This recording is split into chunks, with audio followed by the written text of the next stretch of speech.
টাঙ্গাইলের ঘাটাইল উপজেলার দিঘলকান্দি ইউনিয়নের বসুবাড়ি গ্রামের অসুস্থ কামরুলের সংবাদ ৭১ বাংলা টেলিভিশনের প্রচারের পর জাকারিয়া মানব কল্যাণ ট্রাস্টের চেয়ারম্যান মানবতার ফেরিওয়ালা সৈয়দ তুহিন আব্দুল্লাহর নজরে আসে।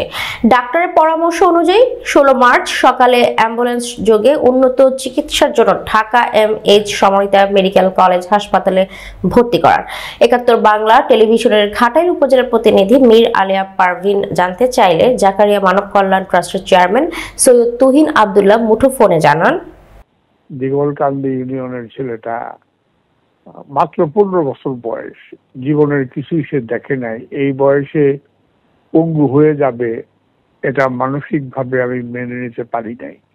তখনই আমি আমার লোক পাঠাই তাকে দেখার জন্য এবং তার ভিডিও টিডিও নিয়ে আসি এবং সেটা আমি ডাক্তারের সাথে ঢাকার সমৃদ্ধ হসপিটালের যে মালিক ডাক্তার হারুন এমডি অমৃতার ওনার সাথে কথা বলে আমি ওনাকে অ্যাম্বুলেন্স করে ঘাটাল থেকে অ্যাম্বুলেন্স নিয়ে ভাড়া করে ওনাকে ছেলেটাকে নিয়ে আসি ঢাকায়।